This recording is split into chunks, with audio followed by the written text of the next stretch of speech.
Hello friends, बघा 11वीचा सिलेबसला आपल्याला आता सुरुवात करायची आहे. ॲक्च्युअल सिलेबसला आपण सुरुवात करतोय. बरेचसे बेसिक व्हिडिओज जे आहेत ते तुमच्यासाठी माझ्या चॅनलला अवेलेबल आहेत. जर आपल्यापैकी कोणी बघितले नसतील तर DSP केमिस्ट्री स्टडी सेंटर या यूट्यूब चॅनलला सबस्क्राईब करा. मला 11वीचे सर्व बेसिक व्हिडिओज जे आहेत ते त्या ठिकाणी दिसतील. जे 11वीचं कुठलेही चॅप्टर आपण घेतलं तर त्या कुठल्या तरी एका बेसिक व्हिडिओवर ते डिपेंड असणार आहे. असंच एका चॅप्टरला आपण या ठिकाणी सुरुवात करणार आहोत. And that one is your redox reaction. आता हे चॅप्टर नेमकं आपण का सुरू केलं असेल? कारण पहिलं चॅप्टर पण सोडलं किंवा शेवटचं पण सोडलं, मध्येच आपण 6th चॅप्टरला आपण सुरुवात करतोय.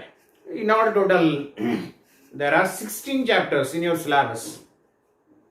टोटल 16 चॅप्टर आहे. त्यातल्या 6व्या चॅप्टरला आपण या ठिकाणी सुरुवात करतोय. त्याचं कारण असं मित्रांनो, हे जे चॅप्टर आहे it is related to your or depend on your 10th syllabus. 9th ला तुम्ही जे बघितलंय, 10th ला जे तुम्ही बघितलंय त्याच्यावर आधारित याच्यातला बराचसा पार्ट आहे. That means it is easy to understand. हे सहज तुम्हाला समजायला सोपं होईल आणि तुम्हाला इंटरेस्ट त्या ठिकाणी येईल, म्हणून आपण ह्या चॅप्टरला सुरुवात करतोय.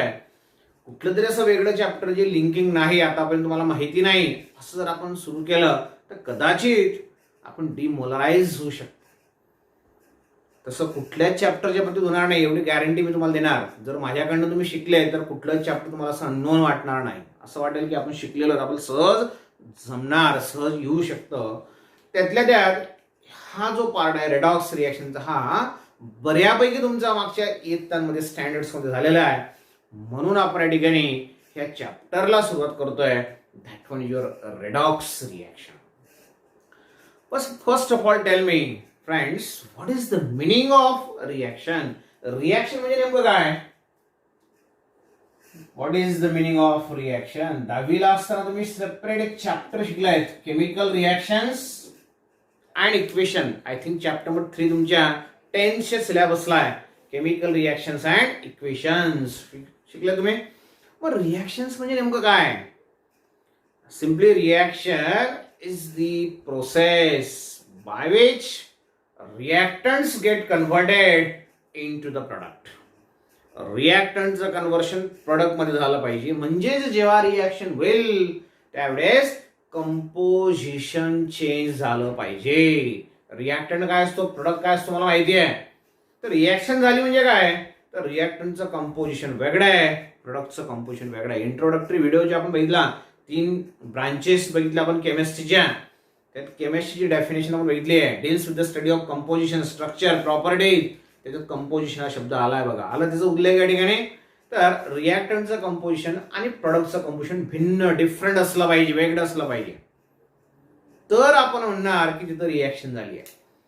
आणि काही वेळेस चेंज होतो पण तो टेम्पररी असतो आणि कंपोजिशन चेंज होत नाही. जसं की वॉटर तुम्हाला दिलंय, वॉटर जर तुम्ही फ्रीज मध्ये ठेवलं तर काय होणार आहे, H2O चं कन्व्हर्शन H2O मध्येच होणार. फक्त चेंज काय होईल, H2O लिक्विडचं कन्व्हर्शन H2O सॉलिड मध्ये होणार आहे. सॉलिड टू लिक्विड, फक्त फिजिकल स्टेट चेंज झाली.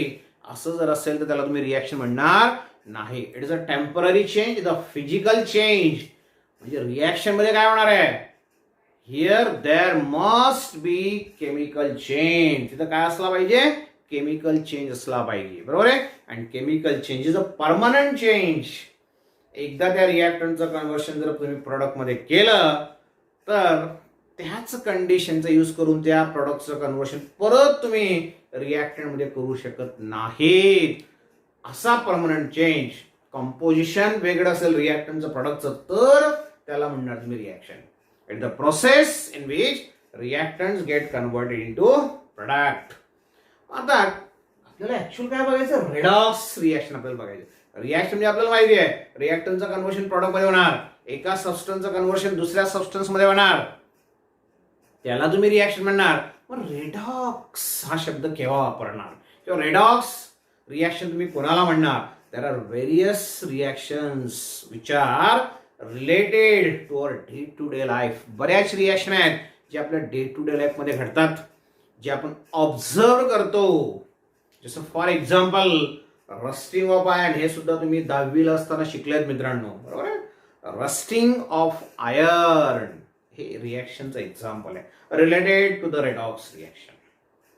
Similarly another well non example, दुसरं महत्वाचं एक्झाम्पल जे तुम्ही दररोज बघतात, बघितलं असेल, माहिती असेल, केलं असेल, that means the browning of cut apple.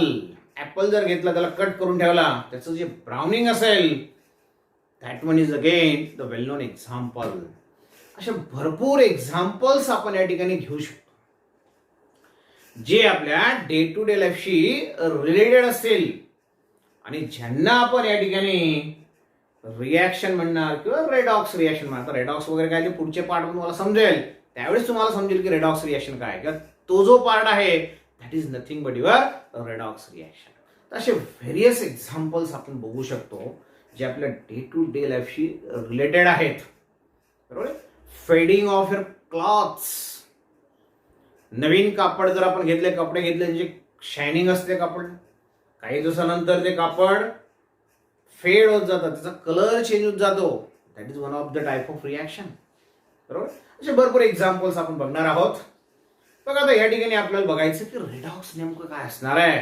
Reaction आपल्याला समजलं की रिॲक्टंटचं कन्व्हर्शन प्रॉडक्ट मध्ये झालं पाहिजे. नेमकं रेडॉक्स हा शब्द केव्हा वापरणार, केव्हा तुम्हाला त्या रिॲक्शनला रेडॉक्स म्हणता येईल, तर हे सुद्धा तुम्हाला 10वीला असताना गेलाय.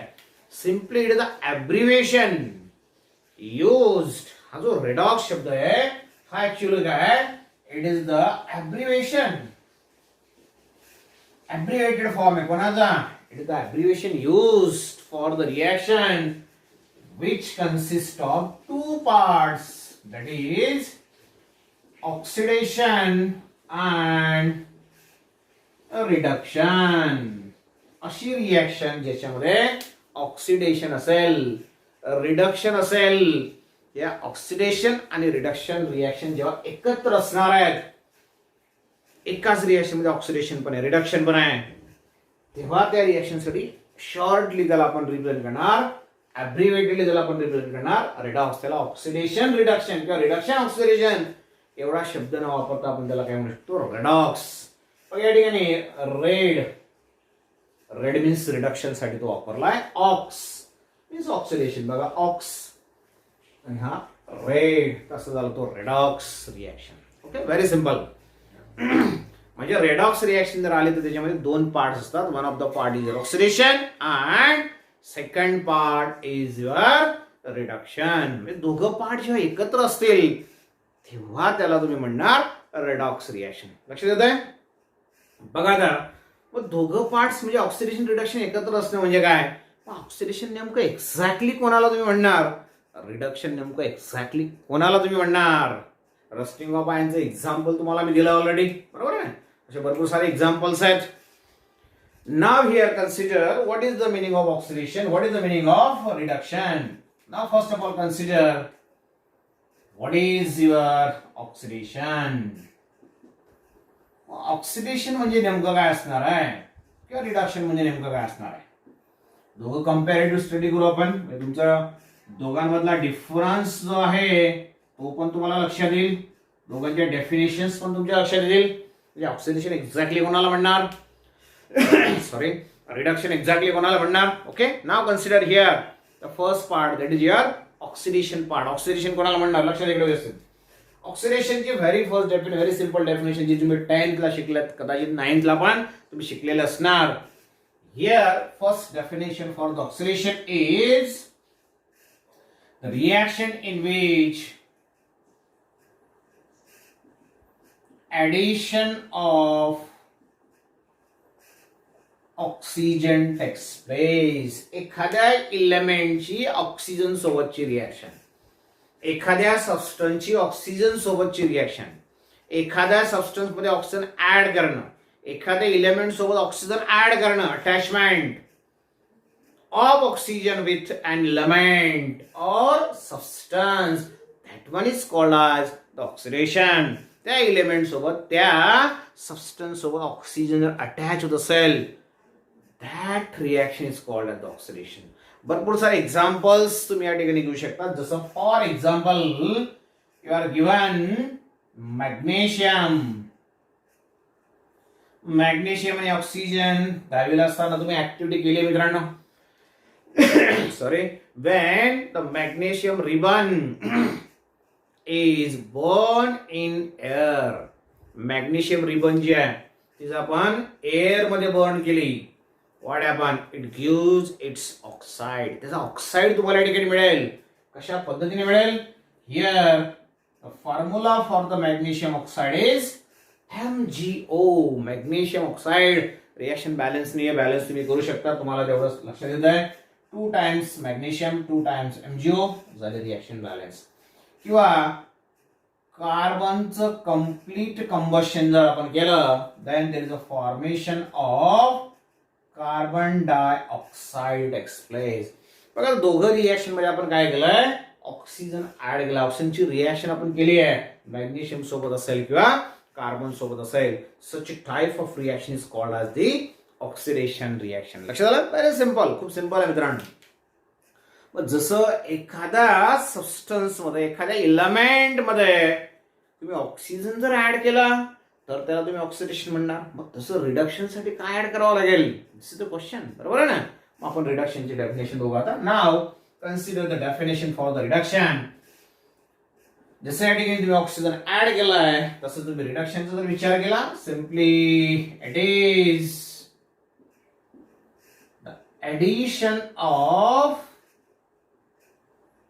हायड्रोजन. एखाद्या इलेमेंट मध्ये किंवा एखाद्या सबस्टन्स मध्ये जर तुम्ही हायड्रोजन ऍड केला, then that reaction is called as the reduction. Very simple example. Suppose here you are given a compound like this. అయితే मित्रांनो compound simply it's a double bonded compound. 10वीला तुम्ही कार्बन कंपाऊंड शिकलायत. Double bonded compound असेल तर तुमचा alkene असतो, single असेल तर तो अल्केन असतो, ट्रिपल असेल तर तो अल्काइन असतो. This is your alkene. 2 कार्बनचा अल्किन. इथिलीन हा कंपाऊंड आहे. This one is your ethylene. आपल्याला पण एक डिटेल हायड्रोकार्बन शिकायचे पुढच्या पार्ट्स मध्ये.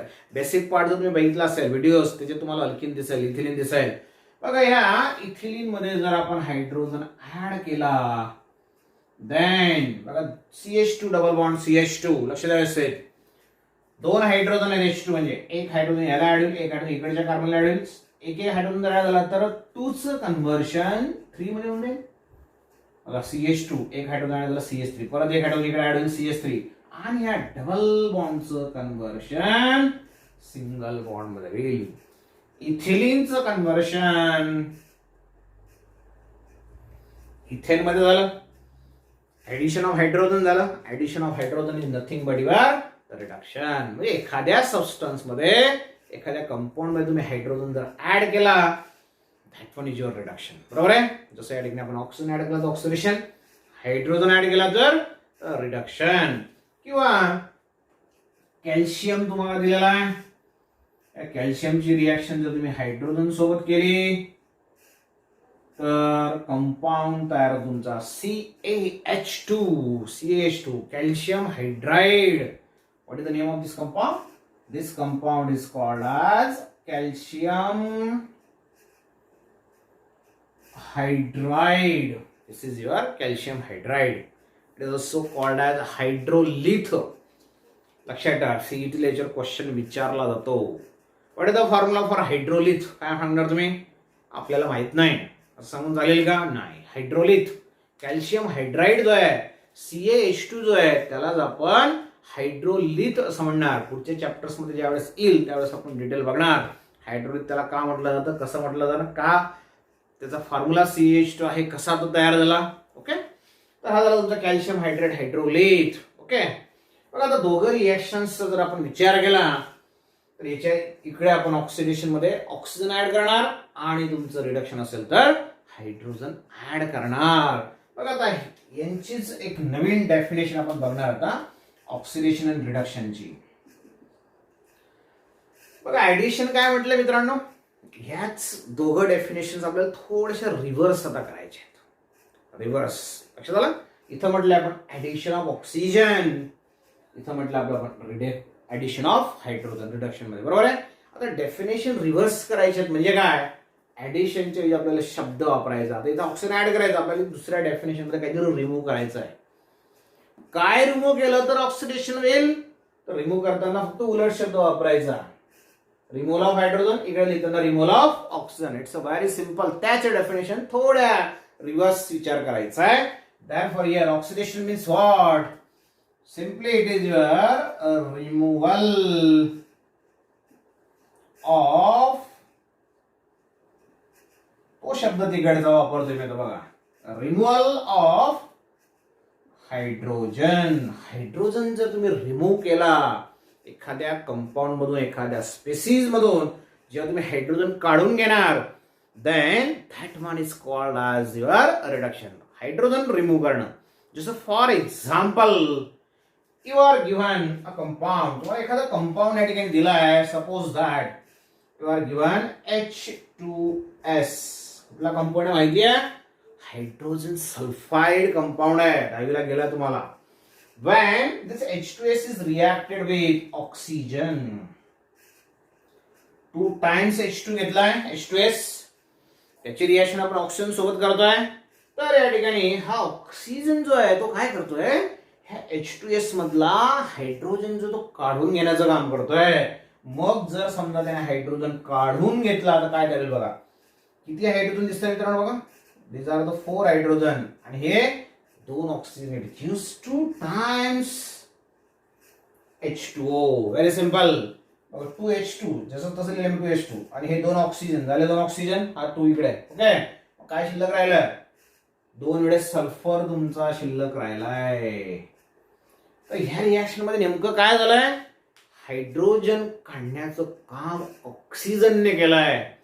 रिमूव्हल ऑफ हायड्रोजन झालंय आणि रिमूव्हल ऑफ हायड्रोजन जर झालं तर त्या रिएक्शनला म्हणणार तुम्ही ऑक्सिडेशन. मग लक्षात आलं, oxidation is the removal of hydrogen.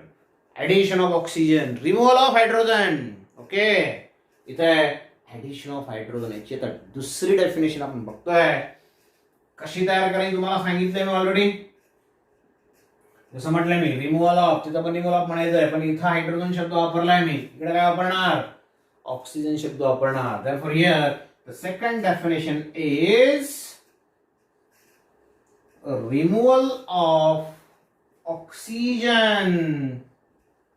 हा शब्द वापरला इकडला, रिमूव्हल ऑफ ऑक्सिजन. इकडचा शब्द ऑक्सिजन आपण वापरलाय. रिमूव्हल ऑफ ऑक्सिजन, एखाद्या स्पेसीज मधून, एखाद्या सबस्टन्स मधून जेव्हा तुम्ही ऑक्सिजन रिमूव्ह करणार तेव्हा त्या रिएक्शनला म्हणणार तुम्ही, रिमूव्हल ऑफ ऑक्सिजन झाला असेल तर त्याला म्हणणार तुम्ही रिडक्शन.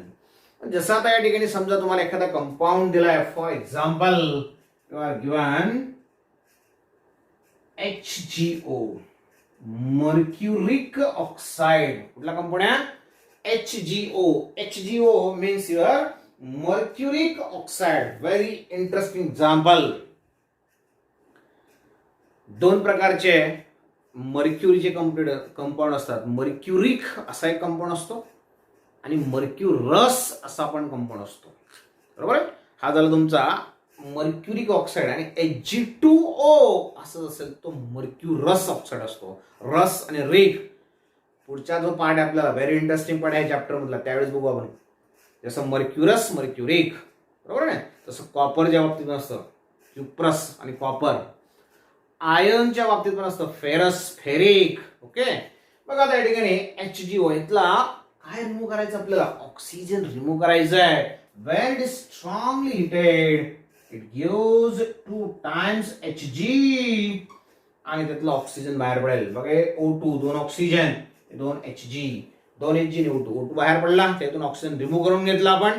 रिमूव्हल ऑफ ऑक्सिजन झालं म्हणजे या ठिकाणी काय झालं मित्रांनो, simply it is nothing but your reduction. Okay, अजून एक महत्वाचं एक्झाम्पल तुम्हाला सांगतो, खूप इंटरेस्टिंग एक्झाम्पल तुम्हाला सांगतो. सपोज यू आर गिव्हन, समजा तुम्हाला या ठिकाणी जसं HgO मर्क्युरिक ऑक्साइड दिलेला आहे, तसंच समजा तुम्हाला या ठिकाणी जसं तुम्हाला आयनच्या बाबतीत म्हटलं मी, you are given Fe2O3. Fe2O3 खूप इम्पॉर्टंट कंपाऊंड आहे. या कंपाऊंडचं वैशिष्ट्य काय तुम्हाला सांगतो मित्रांनो. आयर्नचा तो ऑक्साईड आहे. लक्षात ठेवा, ह्या पहिल्या लेक्चरला सांगतोय, 12वीच्या शेवटच्या लेक्चरला पण तुम्हाला विचारेल मी, म्हणजे 2 वर्षानंतर. तरी सुद्धा काही विद्यार्थी याच्यात कन्फ्यूज होतात. आयर्नचे 3 ऑक्साईड जनरली आपण वापरतो. एक असतो तुमचा FeO, साईडला लिहितो वेगळा आहे, लक्षात ठेवा, FeO. Okay, then Fe2O3 and Fe3O4. बघा, सर्व ऑक्साईड जे ते आयर्नचे. पहिला जो ऑक्साईड आहे तो आहे तुमचा फेरस ऑक्साईड. लक्षात ठेवा काय नाव सांगतोय. First one is your ferrous oxide. Second जो इथं घेतलाय आपण, that one is your ferric oxide. आणि तिसरा जो ऑक्साईड आहे, इट्स अ फेरोसोफेरिक ऑक्साईड. तिघांमध्ये ऑक्साईड ऑफ आयर्न आहेत, पण नावं मात्र वेगळे आहेत. Ferrous, ferric, ferrosoferric. बरोबर आहे. ऑक्सिजनचं प्रपोर्शन डिफरंट आहे. Fe आयर्न जो आहे त्याची ऑक्सिडेशन स्टेट तिघांमध्ये वेगळे. ऑक्सिडेशन स्टेट काय, ह्या चॅप्टरचा पुढचा जो पार्ट आहे, खूप इंटरेस्टिंग पार्ट, खूप महत्वाचा पार्ट, ज्याच्यावर पूर्ण चॅप्टर तुमचं डिपेंड असणार. याच्यावर तुम्हाला पूर्ण 12वीला आणि 11वीला प्रश्न असणार आहेत, किंवा 12वीला 11वीला तुम्हाला तो पार्ट कामात येणार आहे. कुठला, ऑक्सिडेशन स्टेट. हे 3 वेगळे ऑक्साईड आहेत. त्या तिघा ऑक्साईड मधला डिफरन्स तुमचा लक्षात आला आहे. बरोबर आहे.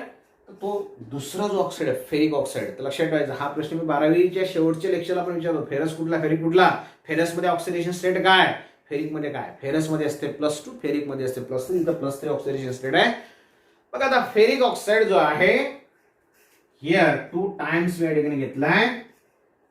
याची रिएक्शन मी कोणासोबत करतोय बघा, कार्बन सोबत करतोय. 3 times carbon. What happens, definition काय म्हटली आपण, रिमूव्हल ऑफ ऑक्सिजन. तर कार्बन काय करणार आहे, ऑक्सिजनला रिमूव्ह करण्याचं काम करेल.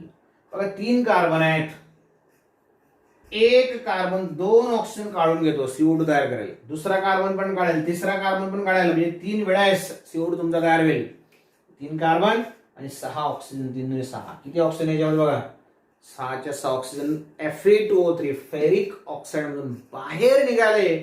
काय शिल्लक राहिलं रे, 4 टाइम्स Fe फक्त शिल्लक राहिलं. 4 टाइम्स Fe. लक्षात आलं.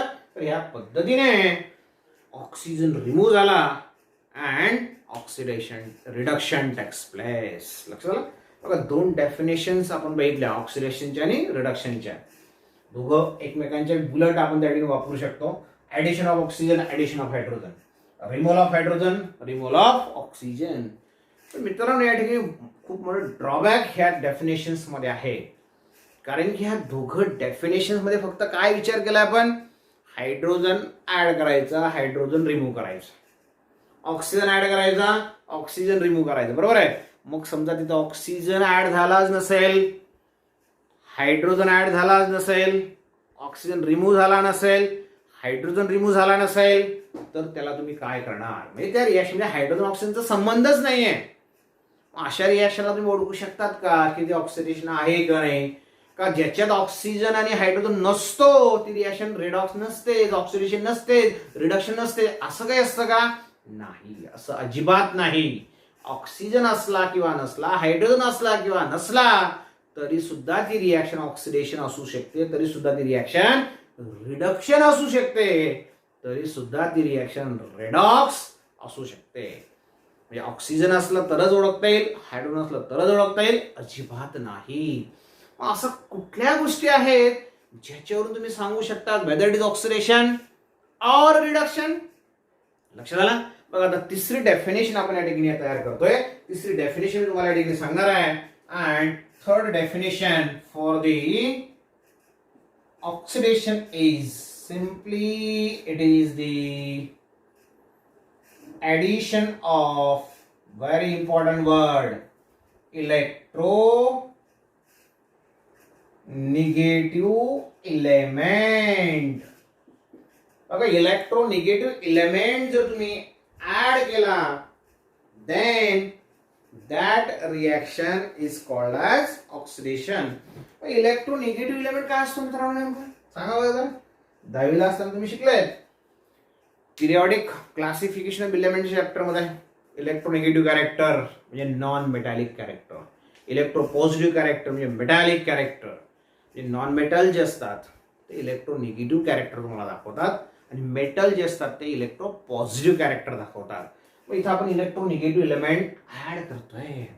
जेव्हा एखादे इलेक्ट्रोनिगेटिव्ह इलेमेंट तुम्ही ऍड करणार त्याची ऍडिशन रिॲक्शन म्हणजेच काय तर ऑक्सिडेशन रिॲक्शन असेल. जसं for example suppose you are given magnesium. Magnesium मध्ये आपण हॅलोजन ऍड केला, क्लोरीन असेल, फ्लोरीन असेल, ब्रोमीन पण चालेल. मॅग्नेशियम ग्रुप सेकंड एलिमेंट आहे, व्हॅलेन्सी 2 आहे. Chlorine halogen valency 1. या दोघं एकत्र येतील तेव्हा कंपाऊंड आहे तुमचा MgCl2. तर इलेक्ट्रोनिगेटिव्ह इलेमेंट जर तुम्ही ऍड केला तर addition of electronegative element is again nothing but your oxidation. बरोबर. जसं मॅग्नेशियम मध्ये आपण क्लोरीन ऍड केला तसं मॅग्नेशियम मध्ये तुम्ही ऑक्सिजन जरी ऍड केला तरी सुद्धा चालेल कारण की इलेक्ट्रोनिगेटिव्ह एलिमेंट आहे. पण ऑक्सिजन आणि हायड्रोजन व्यतिरिक्त आपल्याला बघायचं होतं. म्हणजे जिथं ऑक्सिजन नाही तिथं हायड्रोजन नाहीये तिथं काय त्याला कसं ओळखणार म्हणून हे एक्झाम्पल मी घेतलंय. बरोबर आहे. इलेक्ट्रोनिगेटिव्ह हा पण आहेच प्रश्न नाही. ऑक्सिजन पेक्षा जास्त इलेक्ट्रोनिगेटिव्ह आहे. सगळ्यात जास्त फ्लोरीन असतो तुम्हाला माहिती असेल. बघा त्या ठिकाणी मॅग्नेशियम मध्ये तुम्ही सल्फर सुद्धा ऍड करू शकतात. मॅग्नेशियम मध्ये जर सल्फर ऍड केला तर जसं या ठिकाणी मॅग्नेशियम मध्ये क्लोरीन ऍड केला तर तुमचा काय तर झाला मॅग्नेशियम क्लोराईड. तसा मॅग्नेशियम सल्फाइड तुमचा तयार होऊ शकतो. तर हे झालं ऍडिशन ऑफ इलेक्ट्रोनिगेटिव्ह एलिमेंट जर असेल तर त्याला म्हणणार तुम्ही ऑक्सिडेशन. त्याच्या अगदी उलट रिडक्शन मध्ये बघायचं आपल्याला. डेफिनेशनला फक्त उलट करा म्हणजेच तुम्ही या ठिकाणी काय लिहू शकता मित्रांनो ऍडिशन ऑफ. बघा तिसरी definition, third definition for your reduction is addition of electronegative च्या ऐवजी म्हणणार तुम्ही ऍडिशन ऑफ शॉर्टली या ठिकाणी लिहितोय ऍडिशन ऑफ इलेक्ट्रोपॉझिटिव्ह इलेमेंट. एखाद्या स्पेसिस मध्ये जर मी इलेक्ट्रोपॉझिटिव्ह इलेमेंट ऍड केला तर त्या रिॲक्शनला म्हणणार तुम्ही simply it is your reduction reaction. बघा ऍडिशन ऑफ इलेक्ट्रोनिगेटिव्ह इलेमेंट त्याचे उलट addition of electropositive element. Electropositive element म्हणजे काय तर मेटॅलिक कॅरेक्टर दाखवणारे इलेमेंट्स जर आपण ऍड केले then that one is your electropositive character, electropositive element. बरोबर आहे. जसं आता वर आपण ऑलरेडी एक्झाम्पल घेतलाय addition of hydrogen.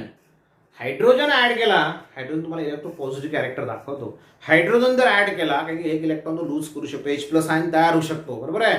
Hydrogen add केला इलेक्ट्रोपॉझिटिव्ह कॅरेक्टर दाखवणार तर रिडक्शन. पण जसं या ठिकाणी म्हटलं तुम्हाला ऑक्सिजन ऍड केलाय पण मला ऑक्सिजन नको आहे, मला हायड्रोजन नको आहे, वेगळं काय मी ऍड करू शकतो.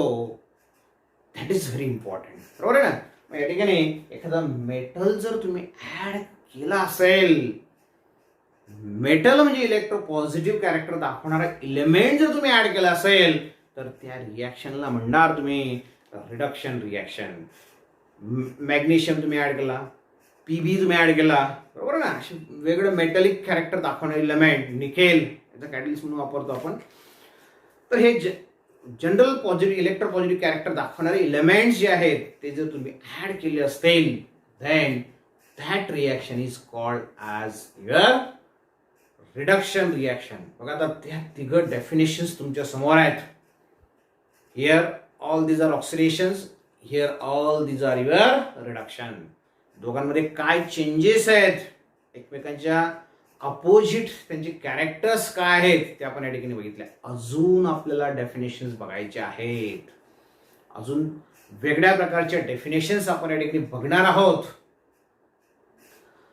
तिघं डेफिनेशन जे आहेत इकडच्या ऑक्सिडेशनच्या आणि रिडक्शनच्या व्यवस्थित स्टडी करा. कारण की पुढच्या डेफिनेशन जे आहेत ते सुद्धा ह्या शेवटची डेफिनेशन जी बघितली आपण त्याच्यावर ते डिपेंड असणार आहे. त्याच्यावर आधारित पुढची डेफिनेशन आपल्याला बघायची आहे. यालाच आपल्याला थोडंसं उलट करणार आहे, त्यावेळेस तुम्हाला मी विचारेल, दोघांचे एक्झाम्पल परत आपण त्या ठिकाणी बघणार. म्हणून ह्या टॉपिक मधल्या जेवढे रिॲक्शन तेवढे व्यवस्थित स्टडी करा. ब्लॅकबोर्ड व्हाईट बोर्डवर जेवढं लिहिलंय त्याचं स्क्रीनशॉट घ्या, तो लिहून टाका व्यवस्थित. डेफिनेशन पूर्ण लिहिण्याचा प्रयत्न करा. इथं मी जागा नसल्यामुळे शॉर्ट लिहिलंय, एक्झाम्पल पण लिहिलं नाही आपण त्याच्यामध्ये, बरोबर. तर शॉर्ट लिहिलंय आपण त्या ठिकाणी, तर ते पूर्ण लिहिण्याचा प्रयत्न करा. आणि जेवढंही डेली आपलं व्हिडिओ तुम्ही बघणार, लेक्चर बघणार, ते पूर्ण लिहिण्याचं काम तुमचं डेली त्याच दिवशी कंप्लीट झालं पाहिजे, त्याचं रिव्हिजन झाली पाहिजे.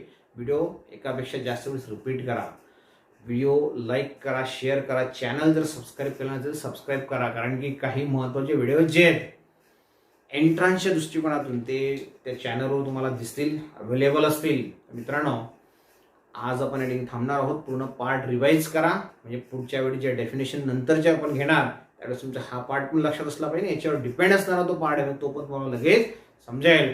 तर इथून आजपासून आपण हे सुरू केलेलं आहे. कंटिन्युअस आपण या ठिकाणी आता घेणार.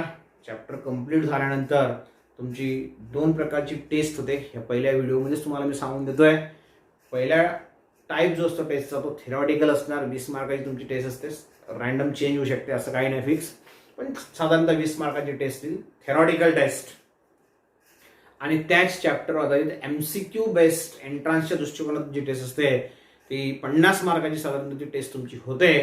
तर ह्या दोघं प्रकारच्या टेस्ट तुम्हाला चॅप्टर संपल्यानंतर लगेच करायच्या आहेत. म्हणून तुम्ही व्हिडिओज रिपीटेडली बघा, नोट्स काढून घेत चला. आणि नोट्स काढत असताना व्हिडिओ बघून स्क्रीनशॉट घेऊन ह्या दोघं गोष्टी तुमच्या त्या ठिकाणी दिसल्या पाहिजे. आणि तुमच्याकडे असलेलं मटेरियल जे आहे, टेक्स्ट बुक असेल किंवा अजून काही रेफरन्स तुम्ही बघत असणार ते समोर ठेवा. स्वतःच्या नोट्स प्रिपेअर करा. शक्य झाल्यास मी तुम्हाला नोट्स प्रोव्हाइड करण्याचा पण प्रयत्न करेल. आपल्या ॲपवर तुम्हाला ते नोट्स मी PDF फॉर्ममध्ये अपलोड केलेल्या असतील, त्या तुम्ही बघू शकता आणि त्याच्यावर तुम्ही स्वतःच्या नोट्स तुम्ही काढू शकता. तर आज या ठिकाणी एवढंच असणार. Be safe, stay at home. कारण की आपण सुरक्षित असलो तर भरपूर काही आपण करू शकतो. म्हणून सगळ्यात अगोदर स्वतःला सुरक्षित करा, आपल्या कुटुंबाला सुरक्षित करा, आपल्या गावाला आणि पर्यायाने आपल्या देशाला आपल्याला सुरक्षित करायचं. मित्रांनो, या परिस्थितीतून सुद्धा आपल्याला मार्ग काढायचा आहे. Thank you, bye bye.